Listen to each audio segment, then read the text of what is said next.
నమస్తే, నేను మధు. ఒకప్పుడు అంటే వైఎస్ రాజశేఖర రెడ్డి హయాంలో పేదల ఆసుపత్రి కోసం రిజర్వ్ అయినటువంటి స్థలంలో చర్చ ఎలా వెలిసింది?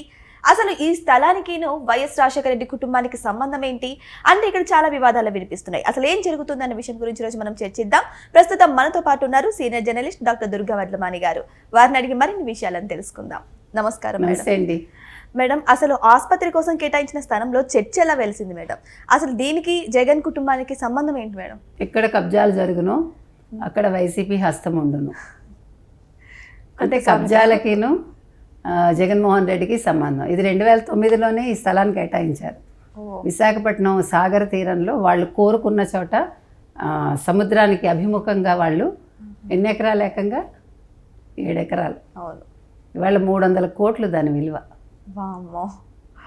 అంటే విమలారెడ్డి గారు ఎందుకు పాపం అవినాష్ రెడ్డిని వెనకేసుకొచ్చి తర్వాత జగన్మోహన్ రెడ్డిని వెనకేసుకొస్తున్నారో మీకు అర్థమైందా? విమలారెడ్డి ఎవరు? జగన్మోహన్ రెడ్డికి మేనత్త. మరి అవినాష్ రెడ్డి కూడా మేనత్తే అవుతుంది కదా. అంటే మేనత్తలు ఉంటే మేనత్తలకు మేలు చేస్తే అసలు మామూలుగా మనకి పెద్దవాళ్ళు చెప్తారు, మేనత్తలే లేని మేలేమి మేలు అంటారు. అంటే మేనత్తలు ఎప్పుడు కూడా మేనల్లుళ్ళు మేనకోడళ్ళ మంచి కోరుకుంటారు. కానీ ఇక్కడ రివర్స్లో మేనత్త గారు మంచి కోరుకుని ఆవిడకి స్థలం ఇచ్చారు. ఒక అంటే యాక్చువల్గా సెయింట్ లూక్స్ అని విశాఖపట్నంలోనే ఒక ఎన్జిఓ లాగా అనుకోండి ఉంది.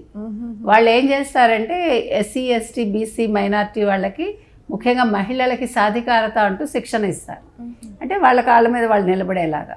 మీకు ఎన్జిఓస్ అన్నీ తెలుసు కదా, సాధారణంగా చాలా ఎన్జిఓస్ క్యాన్సిల్ అయిపోయాయి, మీకు ఐడియా ఉండుంటుంది. బీజేపీ వచ్చాక మొత్తం ఎవరైతే మోసం చేస్తున్నారో అలాంటివన్నీ కూడా మూసేశారు. అంటే వాళ్ళు ఫండ్స్ తెచ్చుకుంటారు విదేశాల నుంచి, వీళ్ళందరికీ కూడా ఫండింగ్ ఉంటుంది క్రిస్టియన్ సంస్థల నుంచి. వాళ్ళు ఏం చేస్తారు, మత మార్పిడులు ఎక్కువ చేస్తారు. నిన్న కూడా మనం ఒక వీడియో చూసాము, ఒక ఊరికి వస్తే నువ్వు అసలు రావడానికి వీల్లేదు మా ఊళ్ళో, నువ్వు మత మార్పిడి చేయొద్దు అని. అంటే ఈ మధ్యన ఎదుర్కొంటున్నారు.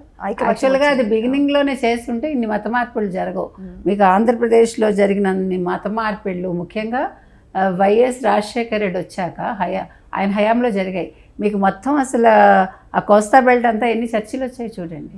ఈరోజు 7,000 చర్చిలు ఉన్నాయి, మీకు తెలుసా? ఆంధ్రాలో 7,000 చర్చిలు, చిన్నవి పెద్దవి కలిపి. ఇవన్నీ కూడా వీళ్ళ హయాంలో జరిగినవి. అందుకని అవేర్నెస్ అనేది రావాలి ఒకటి.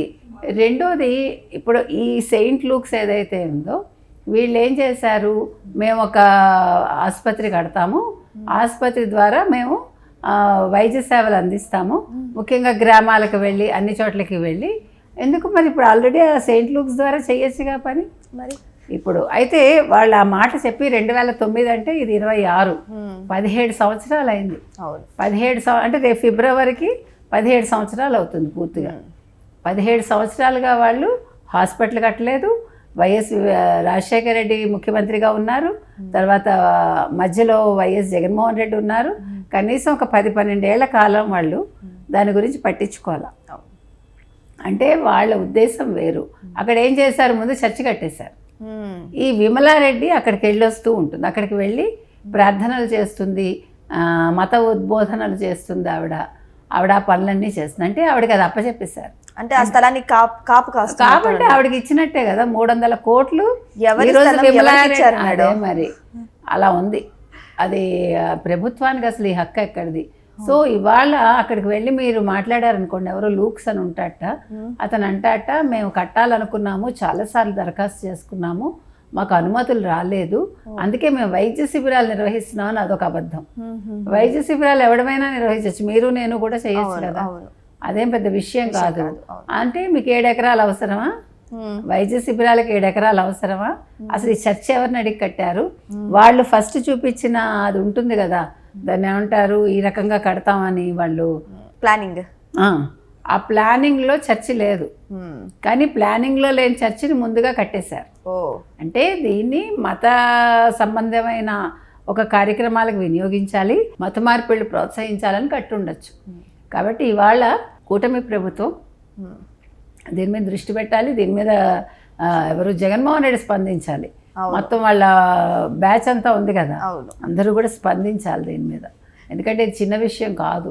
వాళ్ళ 300 కోట్లు కబ్జా అంటే ఎవరి పేరు చెప్పి ఏం చెప్పి మీరు చేశారు?